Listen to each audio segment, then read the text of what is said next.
Baghdad کے بازار میں ایک حلوائی صبح صبح اپنی دکان سجا رہا تھا کہ ایک فقیر ادھر آ نکلا تو دکاندار نے کہا، بابا جی آؤ بیٹھو۔ فقیر بیٹھ گیا۔ حلوائی نے گرم گرم دودھ فقیر کو پیش کیا۔ فقیر نے دودھ پی کر اللہ کا شکر ادا کیا اور اس حلوائی کو کہا، بھائی تیرا شکریہ، اور یہ کہہ کر فقیر آگے کو چل پڑا۔ بازار میں ایک عورت اپنے دوست کے ساتھ سیڑھیوں پر بیٹھ کر موسم کا لطف اٹھا رہی تھی۔ ہلکی ہلکی بوندا باندی ہو رہی تھی۔ بازار میں کیچڑ ہو چکا تھا۔ فقیر اپنی موج میں بازار سے گزر رہا تھا کہ فقیر کے چلنے سے ایک چھینٹا اڑا اور عورت کے لباس پر گر گیا۔ جب یہ منظر عورت کے دوست نے دیکھا، اسے بہت غصہ آیا۔ وہ اٹھا اور فقیر کے منہ پر تھپڑ مارا اور کہا، فقیر بنے پھرتے ہو، چلنے پھرنے کی تمیز نہیں ہے؟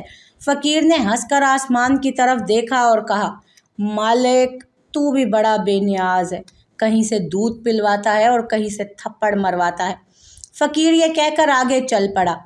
وہ عورت چھت پر چڑھ رہی تھی تو سیڑھیوں پر سے اس کا پاؤں پھسلا اور وہ زمین پر سر کے بل گری۔ ایسی شدید چوٹ اسے لگی کہ موقع پر ہی اس کی وفات ہو گئی۔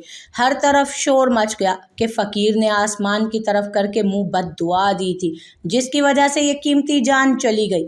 فقیر ابھی بازار کے دوسرے کونے تک نہیں پہنچ پائے تھے کہ لوگوں نے پکڑ لیا اور کہا، بڑے فقیر بنے پھرتے ہو میاں، حوصلہ بھی نہیں رکھتے۔ فقیر نے کہا، کیا ہو گیا ہے میاں؟ لوگوں نے کہا کہ تم نے بد دعا دی اور ایک عورت کی جان چلی گئی۔ فقیر نے کہا، واللہ میں نے کوئی بد دعا نہیں دی۔ تو لوگوں نے ضد کی اور کہا کہ نہیں، تیری ہی بد دعا کا اثر ہے اور یہ سب اسی کا کیا دھرا ہے۔ جب لوگوں نے ضد کی تو فقیر نے کہا، اصل بات پوچھتے ہو تو میں نے کوئی بد دعا نہیں دی، یہ تو یاروں یاروں کی لڑائی ہے۔ لوگوں نے کہا کہ وہ کیا ہے؟